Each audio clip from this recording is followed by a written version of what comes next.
Right guys, so today we're doing a 1JZ-GTE VVT-i using a Link Fury ECU. So let's get into it.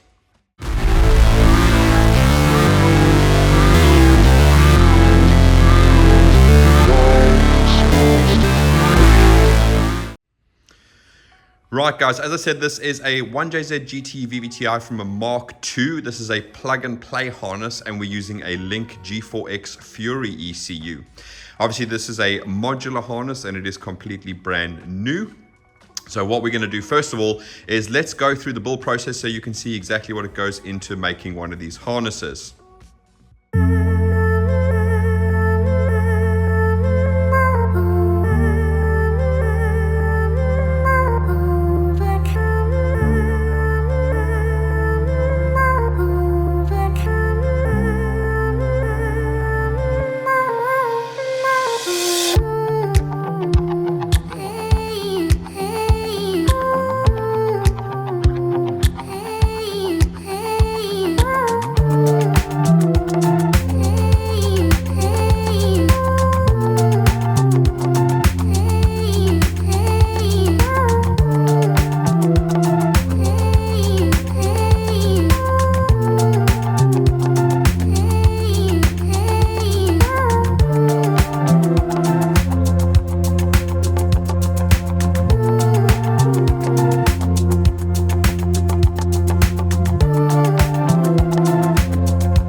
Right, so there you go. You can see all brand new connectors. Obviously, all the modular harnesses that go into that, so upgradability further down the line.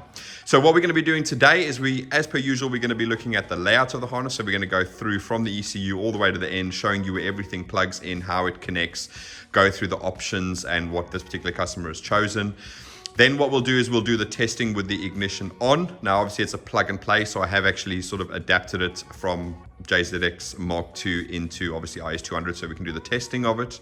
And then we are going to do the testing with the engine running as well, so you can see what's going on there, and we'll go through that in more detail at the time.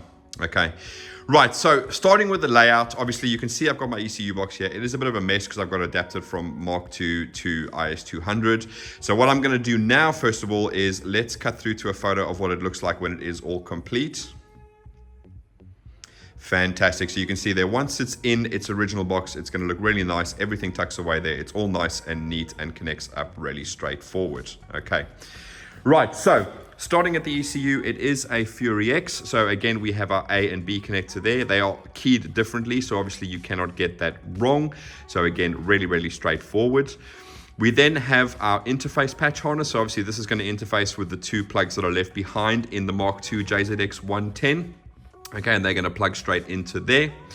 Then we have our analog MPX converter device. So again, this is going to convert the MPX data from analog signals so that the dash in the car still works. And there's a bunch of stuff with that, like AC, etc.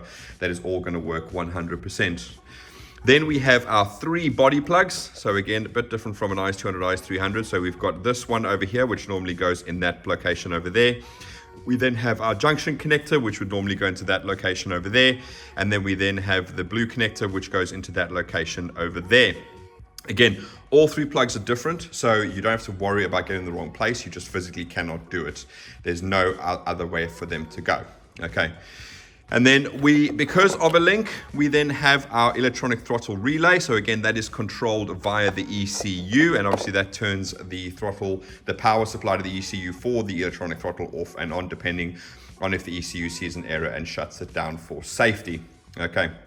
Right, so that's pretty much everything inside the ECU box. Really nice, neat, and simple. And as again, you saw the photo earlier of what it looks like when it's all tucked away inside there. Okay.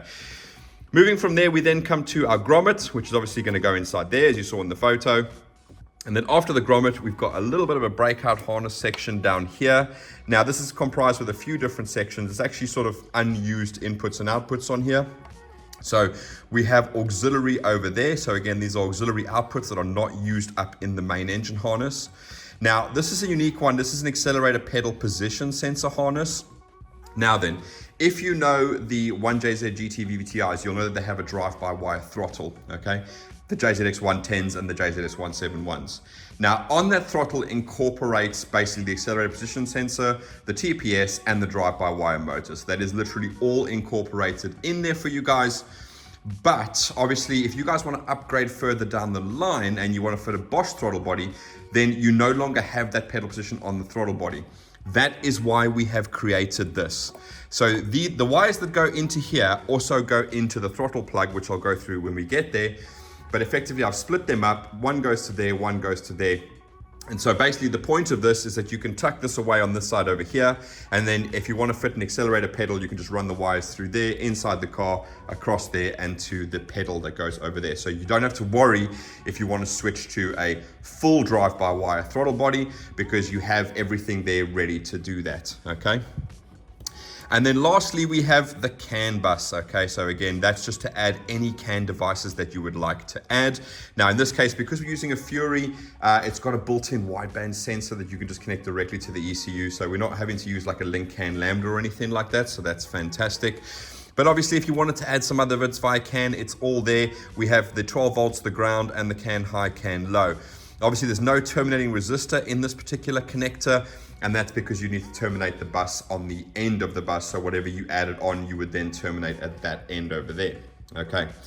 Right, and I think that the customer in this case, they wanted to fit secondary fuel pumps, etc. So they're probably going to be using this auxiliary connector to then activate some relays for some fuel pumps. And just out of interest, it's actually made up of injector 7 and 8. So if you've looked at the Fury very closely, it actually has 8 injector outputs and 6 ignition outputs. So you could technically use it on a V8, but you'd be running wasted spark with fully sequential injection for any of you other guys out there that are interested in the ECU.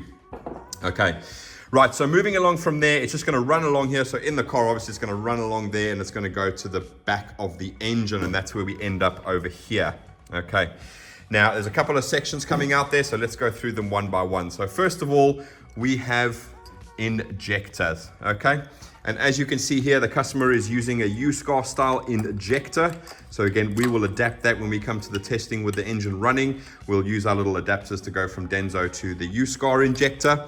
But again, that goes along there. It plugs into the back over there. So again, you can change injectors further down the line. You just give us a shout and we will make the correct harness for you for whatever injector you go with. Okay, then we have our wideband oxygen sensor. So that goes over there to a wideband oxygen sensor plug. And you can see I've got my wideband sensor screwed into the back over there, and I'm going to obviously be plugging that in. We're doing the testing so we should be able to see live data from that. All right. And then we have our map sensor. Okay, so again, he's running a 3-bar map sensor in this one. Obviously, it is labeled as map. Really straightforward. So obviously, usually what I advise people is not to actually mount this on the engine. Obviously, then you're dealing with the vibration. So it's quite a bit long on there, and it gives you the opportunity to mount it sort of somewhere on the firewall there. It keeps it away from the engine, so you have no vibrations there. That could skew some readings. And then obviously, you just have the pipe going off to the inlet manifold. Okay. And then lastly, sneaking in the back there, we have our ignition harness. So again, that's running down through over there. So you see he's using Nissan coils, okay? And again, everything is labeled. So obviously it's 1, 2, 3, 4, 5, and 6. So again, everything nicely labeled for you guys. You don't have to worry at all about getting it in the wrong place. Okay, right. So that is pretty much it for what's coming out at that little section over there. Then the harness moves along a bit and it breaks out over here. And we have a couple of sections popping out over there. Let's move that out the way. So we have our cam sensor at the rear over here. So again, really straightforward, nothing complicated there. Standard Toyota plug, because obviously you can't really change that cam sensor. Then I have two sections popping out there, and these are ground. And I wonder if I can just twist it. There you go. So again, all nicely labeled for you. Obviously, this is a 1JZ-GTE VVT-i block engine that I'm working with. These would normally have two mounting points about here. Remember, the 1JZ has a sort of flat surface that runs along here. So these would actually mount there, and there should be 2 points on there for the two individual bolts to bolt on there. So that's going to be fantastic. Okay. Then the harness moves along there, and we have a much bigger breakout section over here. And a bunch of stuff goes down. So what we're going to do now is we're going to hop down to over here, and we're going to start going through exactly what pops down over there. Okay, so first one we come across is the throttle. Okay, 12-pin DTM connector there. And as it breaks off, you can see over here, we end up with the accelerator precision sensor. I split that off down there because normally that goes over here, so it gives you plenty of room to do that. Then all the other plugs, like the drive-by-wire motor, which is that one over there, the TPS connector, which is that one over there, they all live on the outside over here, so that's there. And then lastly, we have our intake air temperature sensor. Okay, so again, that's going to plug into the intake pipe that's coming up over here to there, so you get a nice accurate reading just before it enters the engine after it's been obviously intercooled. Okay, so that's the throttle over there. Next up, we have a fuel connector. Now, in this particular case, the customer's not opted for anything to go on that, but this is capable of having fuel pressure and temperature on there as well. So if he wants to upgrade, he can give us a shout. We'll make him a harness for that. But obviously, it is blocked off and sealed off, so it doesn't get any water in there as it's not being used. Next up, we've got oil. Now, in this particular case, the customer has actually opted for a Bosch combined oil pressure and temperature sensor, so that is in there as well. Now, obviously, he's not opted to have the oil pressure switch, although we could have actually added that in there as well. But obviously, in this case, he's not bothered with that, so he's just gone with the pressure and temp sensor. Then we have our NOx sensors. Okay, and the customer again has opted for Bosch wideband NOx sensors. So again, we've got their NOC1 and NOC2. And obviously, if you guys are interested, if you have a look down there, if I can get low enough, there's the one NOx sensor. So that's NOC2. That's covering cylinder 3, 4, and 6. And then down there, there's the first NOx sensor is covering cylinders 1, 2, and 3. Okay, so there's your two NOx sensors if you're wondering where they are. These are the original Toyota single wire ones. Obviously, the Bosch ones would have a nut and a stud, and they are on there. Again, that will be going out to the customer with that NOC harness because we've supplied everything to him. Okay, right. Next up, because it's a plug and play, we actually have the aircon plug over there. So again, with our little device here, we're able to take the aircon signal from the car. So when you press the button for aircon, it's going to send that data via MPX to our device. Our device then outputs a ground to the ECU. The ECU then takes the pressure switch as well as the signal from the device to then activate the AC. So again, you guys can set that all up in a table of how you want it to work. Again, I've got a bunch of link videos on how to set up inputs and outputs, so I'm not going to bore you with all those details. But just, yeah, that is basically how it is going to work. And obviously everything is labeled here for you guys. We give you a complete pinout. We tell you exactly where everything goes. Okay, right, so that is the aircon over there. And I think the last one is just down here. And this one goes a small section down there, goes to a breakout over there, and it goes to the starter solenoid. So that's labeled STA. So that goes into your starter solenoid over there. In this case, the customer's running a flex fuel sensor, and he's running it about here. He sent me some photos because obviously the fuel comes in over here. So again, we have a flex fuel sub harness with the connector for his particular sensor. Obviously his is already on the car, so we're just providing that particular plug ready to rock and roll. And then lastly, coming off of here, we have our gearbox harness. Let's see if I can swing that around. There you go. So again, 4-pin DTM connector. It's got the reverse and the speed sensor in, and he's running an R154. So again, we have the correct speed sensor. So there you go, that's speed, and we have the correct reverse plug. So that is reverse. So again, that's going to plug directly in, and obviously we'll test all of that as part of the things because we have the complete car here. And obviously I'll change the signals around so we can have the reverse light buzzing noise like the IS200 does. Probably won't happen on the Mark-II, but it just tells me that the circuit is all okay. Right, so that is that section over there that pops out. Again, obviously this will all be tucked away. If you know the GTE models, this is much shorter, and obviously the throttle body goes over the top like this. This will all be tucked away underneath there, so you won't see that. Okay. Then moving along there, we then have the harness carrying on until it breaks out here at the front. This would normally be sort of somewhere about here. All right. And the first thing that breaks out is going to be the oil control valve. So you can see nicely labeled there. So again, this is for your VVT-i.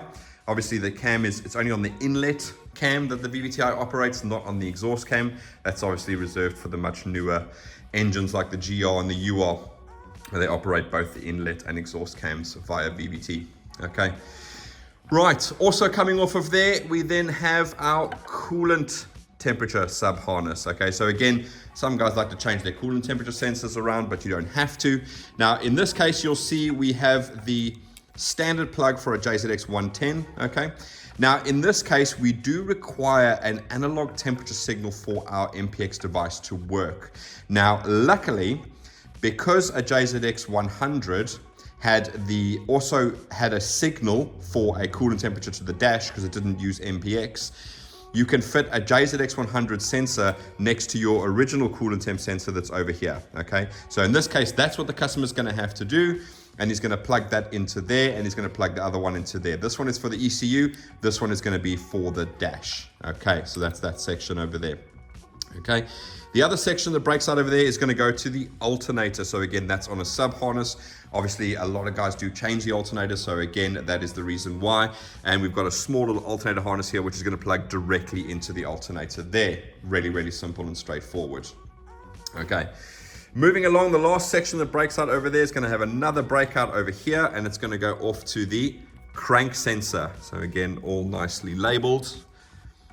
There you go, crank. Okay, and the other section that breaks off here goes to the Mac boost valve. So you can see that over there. So obviously your turbo and everything would be over here. So we put the Mac boost valve in this sort of front wing over here so that you guys can pipe everything to the turbo from the Mac boost valve. Really, really nice and simple and straightforward. Okay. Right, so short and sweet really. Obviously it's a JZ harness, only a 6-cylinder. It's not as big as a V8. So that is pretty much everything on the engine harness side. Really nice and simple and straightforward. You can see we've got a bunch of possibilities to change stuff over there. So like I said, he can change the throttle for a Bosch one if he wanted to. We just make a harness from that one to the Bosch. And obviously we would then supply him with a harness to fit into here. And that would then go to a pedal inside the vehicle. So you could switch the whole thing over to a proper electronic pedal with a Bosch throttle body, no problem at all. Obviously you can change the injectors, obviously you can change the coils. And when I do the testing, what you're gonna see is I actually got a little testing harness that I use. It includes the igniter, and we actually use the dumb coils on there just to sort of, make sure that everything is working. Because obviously you wanna run the engine to make sure everything is gravy. Okay, so yeah, change the injectors, change the coils. You can change the gearbox harness if you change the gearboxes. You can change the flex fuel sensor if you change the sensor. He could add a oil pressure switch, the standard Toyota one, if he wanted to. He could separate the oil into pressure and sensor into two separate sensors. It's pretty much limitless. So obviously the way we've designed this is kind of like basically Lego. So effectively what we want to try and do is this main harness section is a completely twisted thing, and you can't add anything to it. There's no altering of the main harness. So we want to add in everything now so that whatever you want to do down the line, you can do with massive ease. Okay. All right. So hopefully you guys like that.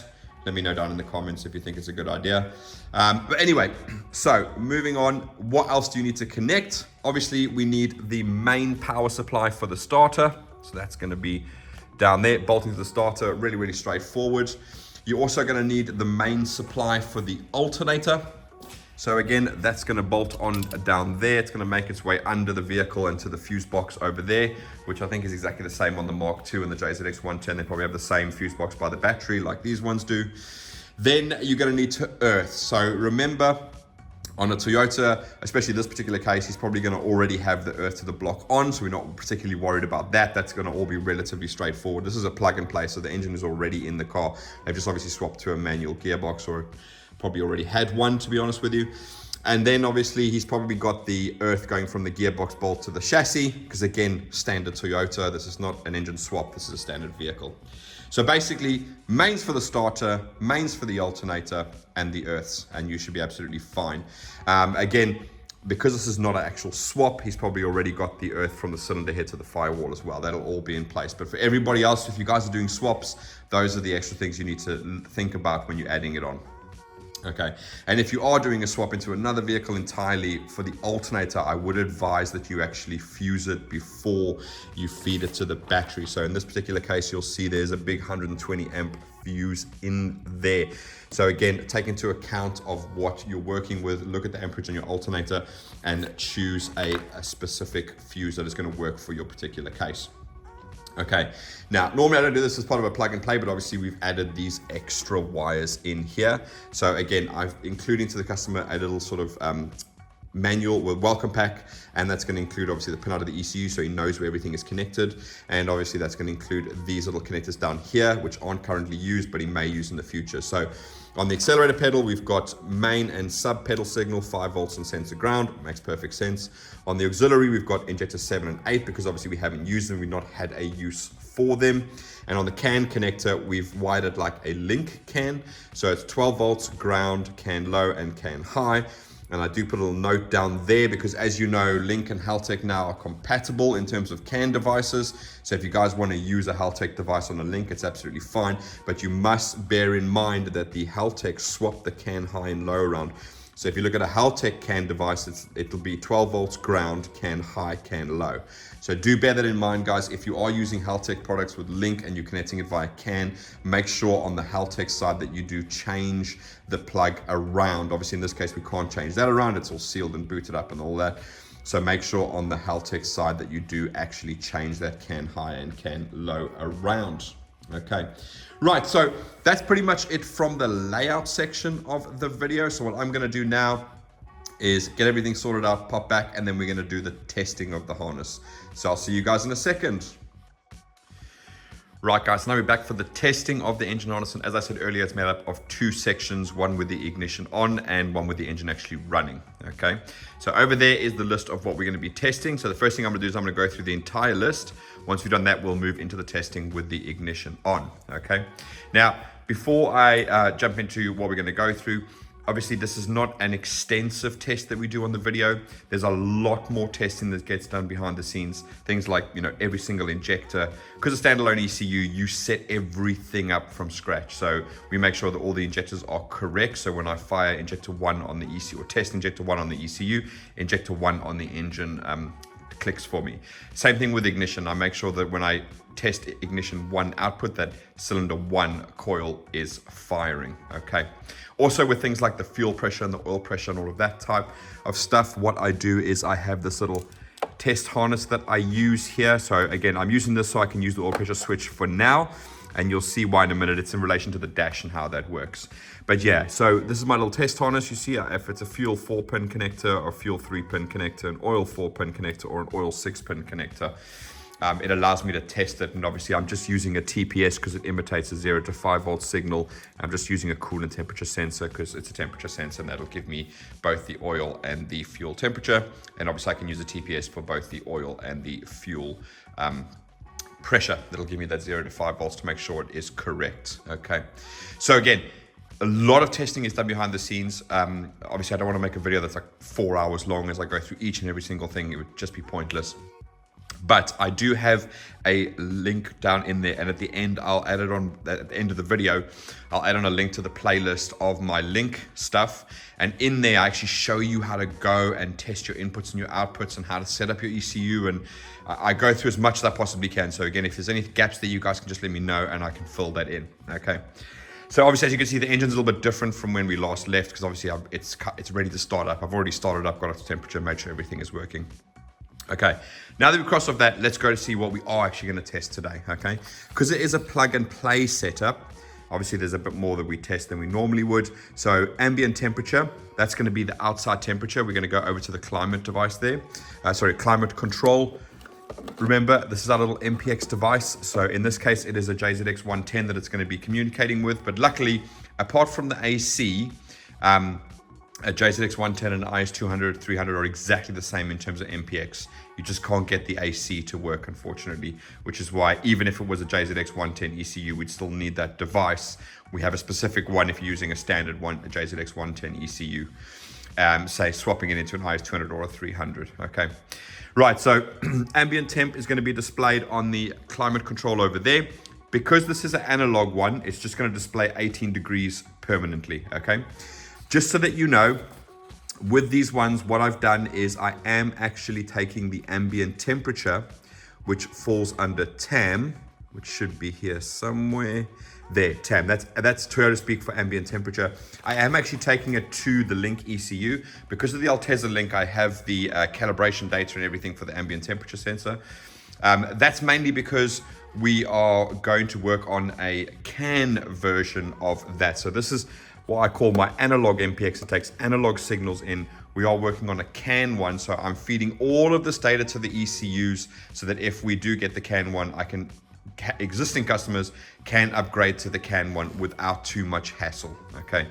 So yeah, so you'll see actually in the ECU, when you get it, Lockie, the ambient temperature is something that is actually there and all set up for you so long, okay? Right, check engine light. So basically what I'm going to look for is the check engine light on the dash. So we'll go skip around there and we will look at the dash, make sure the check engine light's coming on. Now the charge alternator light, I am actually feeding the alternator light into digital input 8. So we should be able to see that on the laptop. Now in relation to the dash, the way that these analog ones work is basically it works on voltage. So if the voltage drops below a certain voltage, it will actually activate the alternator light, okay?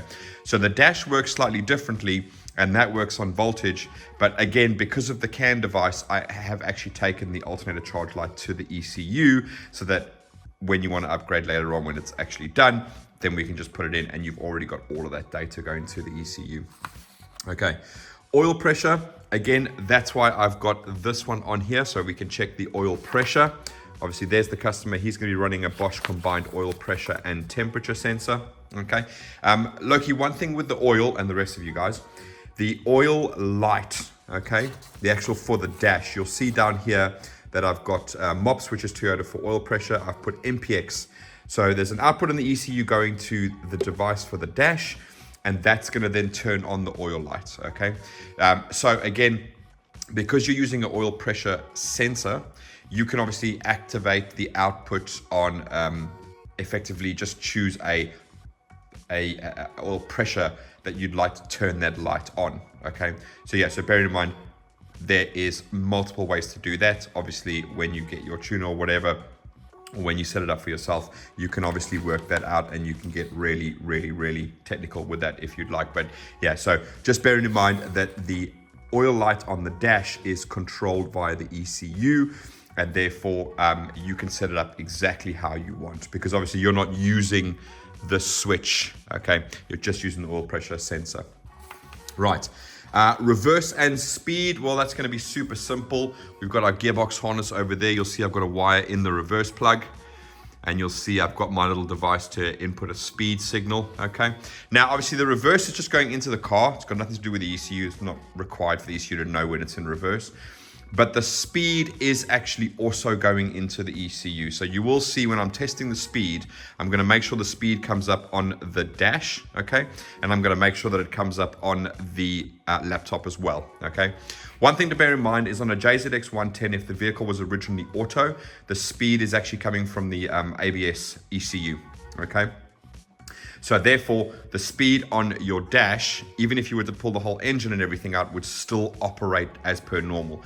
If it's a JZX110 manual, then it will require an actual speed sensor to go into there. So basically what we've done is all the speed sensor wires go into this plug over here. For the time being, I've just put the speed signal into an empty slot that's not used on the JZX110. But if you ever wanted to sell this harness onto somebody who originally had a JZX110 manual, then you can give us a shout and I'll tell you exactly which wire to swap around there. It's only one wire, so it's not major. And then that will then take the speed signal from the speed sensor over to the dash. Now, obviously, I've already done that on here. I've actually taken that speed signal to the IS200. So when I feed a signal to that one, you're going to see the dash cluster is actually going to work, because speed signal to the cluster is an actual wire. It's not via MPX or anything like that, because again, that's too slow communication for the speed. Right, fuel pump. Nice and simple and straightforward. When I put the ignition on, you're actually going to hear the fuel pump prime, so that's all good. And then obviously I'll go to the output on the laptop and I'll activate it, and you'll hear the relay click and obviously the fuel pump work. Nice and simple. AC clutch. So obviously we have retained AC, as I've gone through in the layout there. So the only downside is, because I got an IS200, if I press the AC button on the climate control, it doesn't translate, because obviously a JZX110 is slightly different, okay? But the AC system we have completely wired into the vehicle. And basically what we have got is we're gonna have the AC request coming from our device. So if you press the AC button in the car, that's gonna ground out. We then also have AC pressure, okay? So in other words, there is a pressure switch on the JZX110 for the AC system to tell you whether the pressure is either too high or too low. So in other words, it goes to ground when everything is okay. All right, and obviously, therefore, when we set up the aircon, what I normally do is I say that AC request has to be active or go to ground, and obviously AC pressure has to be active or go, and active is going to ground, okay? Obviously, we then have the AC magnetic clutch relay, ACMG or auxiliary 6. So that's obviously going to be coming out there, activating the magnetic clutch relay. And that's what I'm going to be doing as part of the AC clutch. I'm going to test auxiliary 6 and make sure that we hear the relay click, which is in this fuse box over here in the IS200.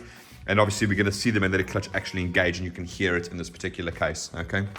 There is also the AC lock sensor, okay? So if the AC locks up, that is where you get your signal from there. So again, LCKI, that's the Toyota name for it, but basically that is a sensor. That's why there's 3 wires in this AC plug. One side is ground, other side is lock sensor, and the other side is the magnetic clutch relay.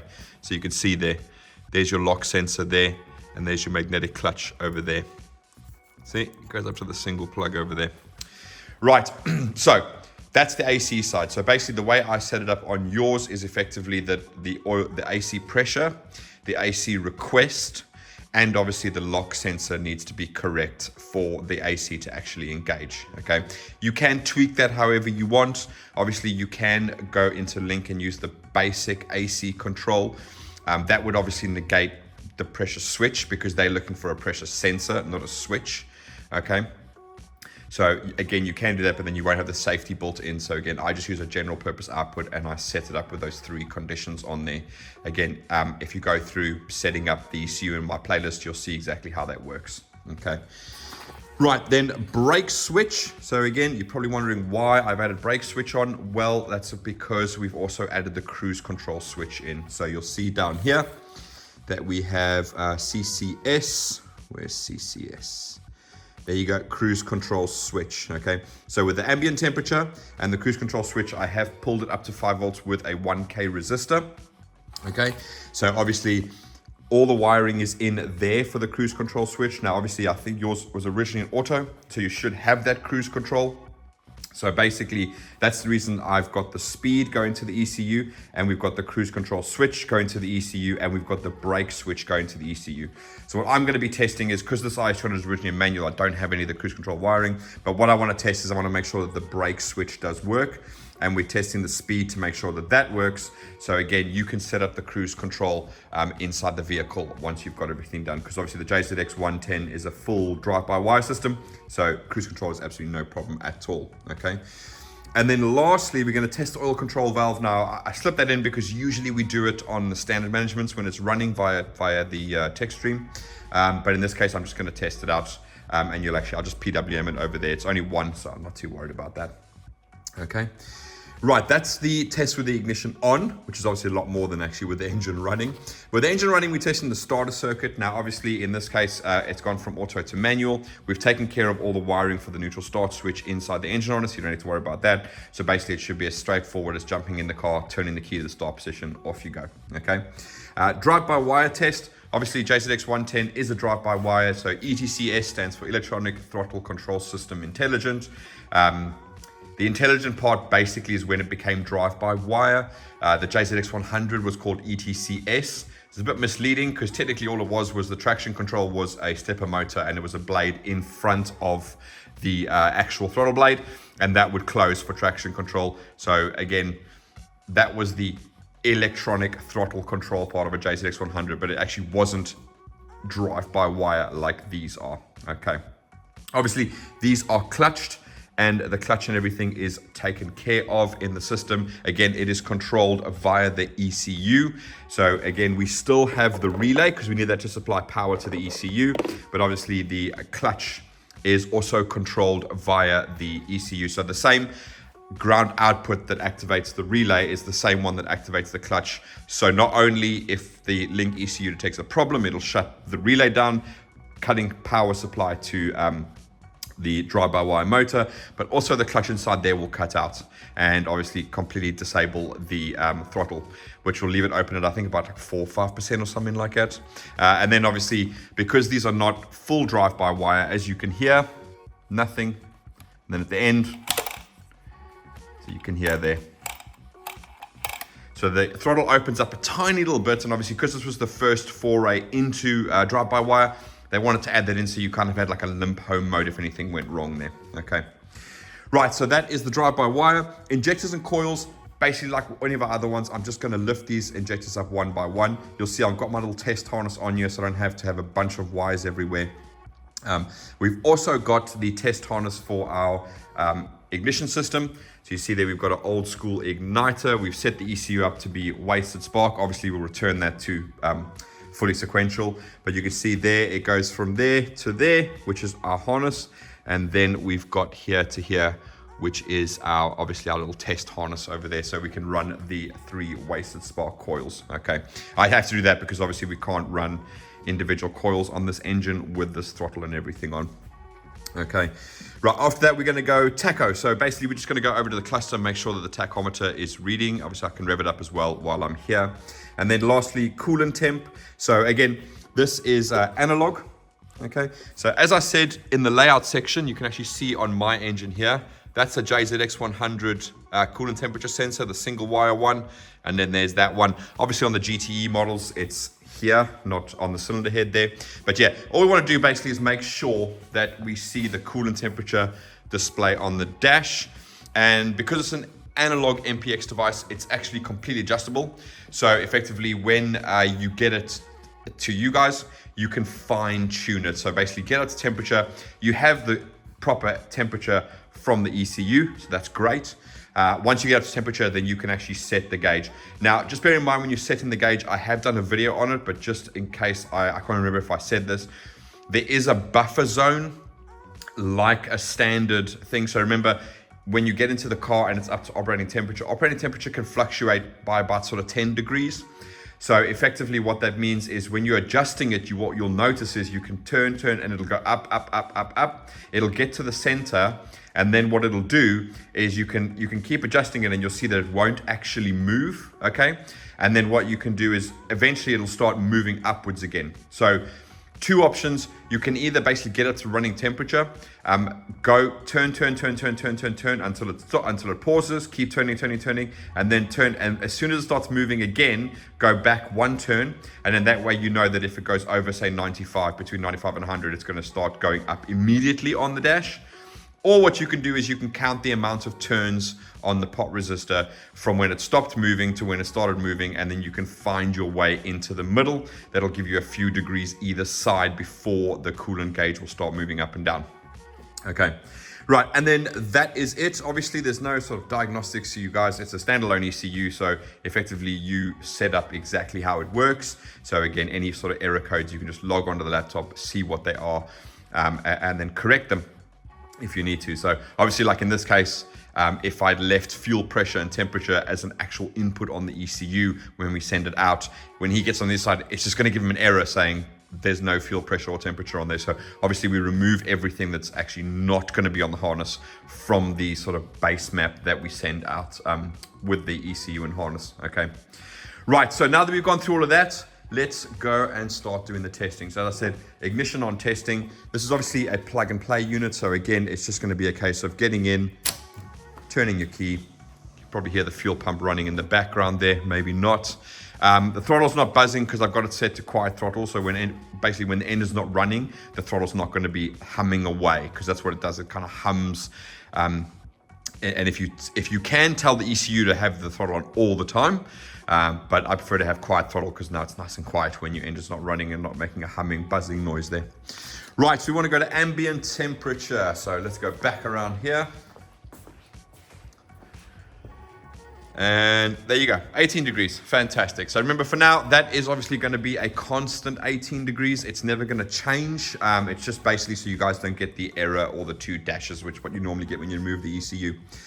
Check engine light, you probably saw it already, but let's take a look over there. Fantastic, we've got a check engine light. We've also got our oil pressure light. Now, obviously the voltage isn't low enough for the alternator light to come on the dash. But obviously what we will do is we're going to move over to the ECU, and we're going to see our charge light is active. And what I'm going to do now is I'm just going to unplug the alternator. And you'll see the charge light is now inactive. And we can plug that back on again.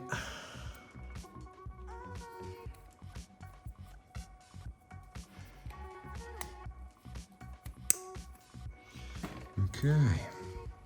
All right. And charge light is back on again. Fantastic. Brilliant. Okay, so that's the alternator light. So we've done check engine light, charge, alternator light, and oil pressure. Right, let's go do that reverse and that speed. All right, first of all, let me just change the screen because I've got my speed input over there. So at the moment it's at 0. So as I said, I'm just going to literally mimic what happens inside your gearbox. This is your reverse switch. It's 2 wires. And effectively all the gearbox does is join them together.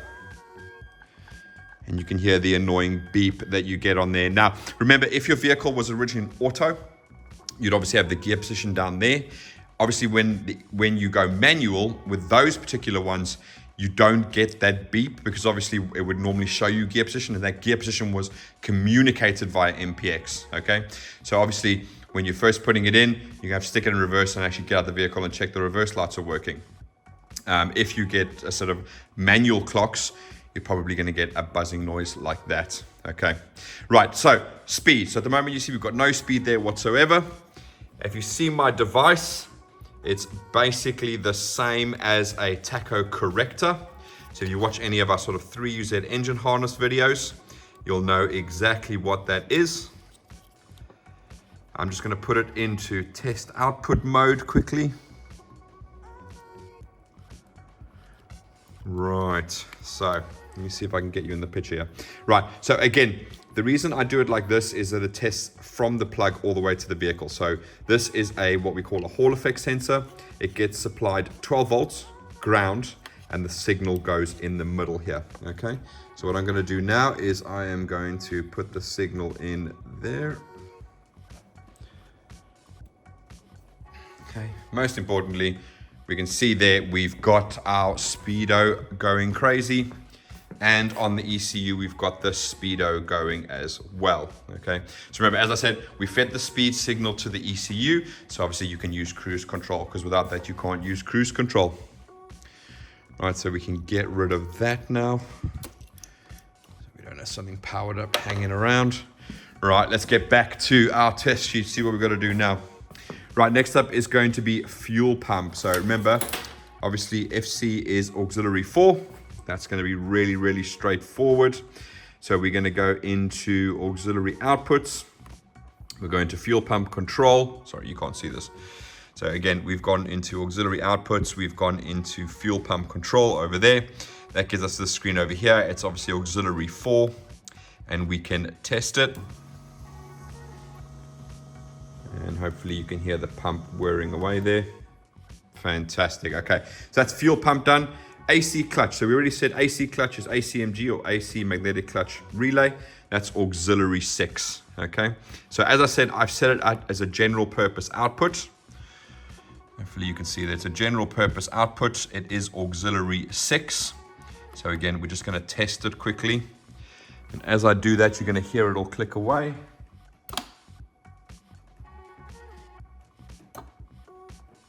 Fantastic. Okay, so provided that all the conditions are met, and again, you guys feel free to set it up how you like, because like I said, you can use links built in AC control, but obviously they are then just saying, what's the AC request? And then you can set it for things like if your throttle position goes above like 85%, you can turn it off, etc. Obviously, I prefer to have the safety of the pressure switch. It is there so you can use it, but unfortunately, the way Link do it is they're actually looking for a pressure sensor, not just a switch. So unfortunately, it's not ideal. Maybe there's a way around that I don't know of yet. If you guys know, put it down below in the comments. But that would be great. If we could do that, then that would be fantastic. All right. But anyway, so that is the AC clutch brake switch. Okay. So now what we want to see is our brake. Okay. So the way this works on the Toyotas is there's actually a 4-wire brake switch. We're not interested in the other one because the other one is basically just telling the original ECU when the brakes are not pressed and when they are pressed. Obviously for the Link, we don't need to know when they're not pressed. We just need to know when they are pressed. So how that works is it's a brake normally open, because obviously when the brakes are not pressed, it's open circuit. And when you press the brakes, it completes and supplies 12 volts. Okay. So obviously that's already set up inside the ECU. So all I'm going to do is take my STP wire, which is obviously the brakes, and I'm going to feed it into there. That'll give me 12 volts. Always difficult single-handedly. But there you go. You can see brake active, take it off, brake inactive. Okay, so that's gravy. So when you obviously plug this all in, you should see that work automatically. And obviously speed will work when the gearbox is moving. So in other words, for the ECU, the speed's going to come from the gearbox. For the brake switch, it's going to tell you exactly when that works, so you can test it on your side and make sure that's 100%. Okay, oil control valve, right? So again, we're going to go down here. So we've got oil control valve. Again, it's being grounded out by the ECU, so that's auxiliary 1.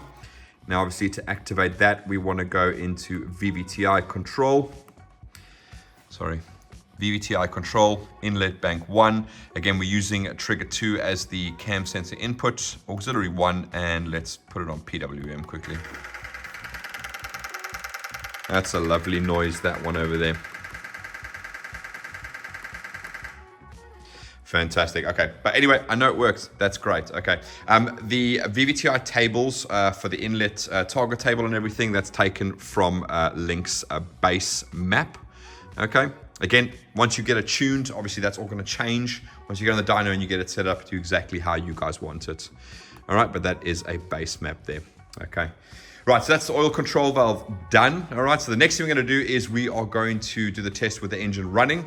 What I'm going to do now is I'm going to get it up to temperature a little bit, so obviously we can see the coolant temperature and everything working. So for you guys, it's going to be 1 second. For me, a couple of minutes, but I'll see you now. Right, guys, so we're back now for the testing with the engine running. Again, this is going to be quite a short little test. Again, there's not much to go through here, but basically what we're going to be testing is the starter circuit. So again, just going to turn the key and the engine's going to crank over. I know it's all good. Drive-by-wire test, we'll give a bit of a rev so you can see that's all working. Injectors and coils, I'm going to pull the injectors out one by one, and you're going to hear the engine misfire. Tacho, we're just going to go back to the cluster, make sure that the tacho is working, and coolant temperature, which you'll see now when we turn the key on, is working as well, 100%. Okay, so let's go back to the key.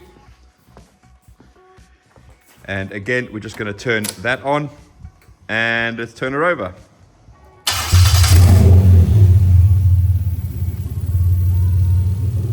There you go. Let's get the laptop reconnected again.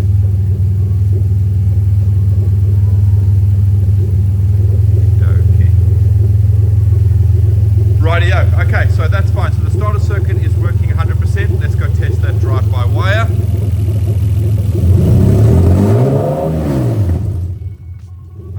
So that is working.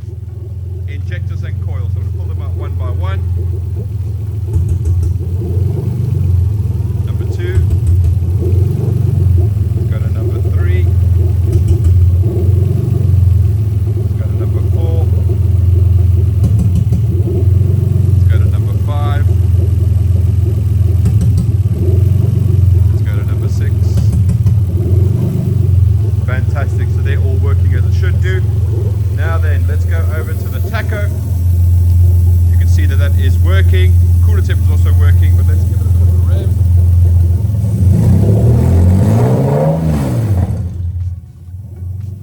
Perfect. Okay. So that's everything there. So let's click this off.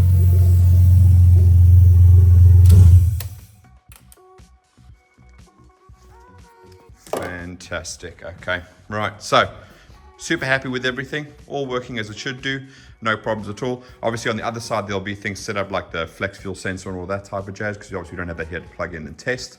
Obviously the oil pressure sensor will be fitted and so on and so forth. Again, testing the cruise control, setting up the AC, how he wants to have it set up, etc. as well. So again, there's still some setup on your guys' side when you get it. We get as much done as we possibly can on this side, but obviously we're using a base map or some sort of base map that's supplied either by Link or so on. So which brings me to my next point, guys. When you are working with aftermarket ECUs, there's one thing to bear in mind. I think the term base map is sort of thrown around all over the place. It's a bit misleading. What I mean by that is if you buy like a direct plug and play, so let's take a Link for example, you go buy an Altezza Link, you can load the base map from Link onto there. Now, because they are in control of where all the wires go, all your inputs and outputs are going to be set for you correctly. Okay, fantastic, brilliant. If you're running like this, a wired in option, where basically you are in control of where every input output goes and how it is set up, obviously the way that you've wired it versus the person that supplies you with a base map has wired it might be completely different. So please, please, please bear that in mind, okay? If you get a base map from somebody, just be under the impression that basically all you're going to be using is the volumetric efficiency table and the ignition table, maybe some other things like a VVT-i table, maybe an idle control table or something along those lines, but that's pretty much it. You're still going to want to go through each and everything. You're going to hopefully either have made yourself something like this, where you go through each and everything, where it is wired to, what output or input it is set to, and obviously then you can jump into the ECU and you can set that all up according to your specific case, okay? So again, when you get the term base map, when you receive a base map from somebody, that does not mean you can just load it up and walk away and go and start the car, okay? You still need to go through and check everything, and I still advise you guys to check everything and go to my testing your inputs and outputs video that I've done and actually go through that. Even if you've wired it yourself and you're happy with everything, just go through that, make sure that everything is working as you expect it to, okay? Also, the base maps that tend to come with these things, even if it's a plug and play unit, is not something that you want to get in the vehicle and you want to just drive around in, okay? It's more so there just to get you up and running. Like you see here, my engine is up and running, it's started, it's idling. I take it up to temperature, I let the fans come in, I check for leaks, oil leaks, fuel leaks, coolant leaks, all of that type of jazz. Once you've got that all done, then it goes to a dyno and it gets set up, okay? These base maps that you get are never designed to be something that you can just basically load up and say, that's great, it's a base map, I can go drive now for the next 6 months. That is really not the case at all, okay? You just want to get it up and running so you don't waste your tuner's time, because you don't want to get to the dyno and you find a coolant leak or an oil leak or a fuel leak. You want to make sure that's all sorted out before you get there, because they are going to charge you not only for the time that you have to waste to fix it, but also for cleaning up as well. Okay, so it's just a quick thing I want to put out there so that you guys are not under the impression that you buy a standalone ECU that somebody can load a base map on and you can just drive it around all over the place. That is not the case. These always need to go to a tuner and be set up on a dyno for your specific vehicle, okay? But in terms of this, everything is done. Like I said, the customers always get these welcome packs with all of these things in, like the complete pinouts and everything, so their tuners know exactly what's going on. If you guys need help setting anything up, obviously we help where we can. You can just give us a shout, and obviously we can then get you resolved and on your way as quickly as possible. Obviously we've tested everything here on this side, so hopefully by the time it gets to you, everything is relatively straightforward, and especially with these plug and play ones, it's just 2 ECU plugs, 3 body plugs, 2 ECU plugs, and then you're pretty much away. I've gone through all the things like, you know, your main starter cable, your alternator cable, your earths and all that type of jazz that you need to add on as well. So obviously that is in addition to what we supply you over here. obviously. But in plug and play cases like this, where it's a standard car, that's pretty much going to all be on there already. It's just a case of putting our harness on, plugging in, and away you go. Okay. Right. But anyway, thanks for watching, guys. If you do have any questions, again, please feel free to put them down below. Okay, and we'll try and get to them as quickly as we possibly can. If you guys ask a good enough question and I get another ECU in that I can do an example for you, by all means, super happy to do that. And again, coming up now is the completed photos of the entire harness, nicely laid out so you guys can see exactly what it looks like. But thanks for watching, guys. See you again soon. Bye-bye.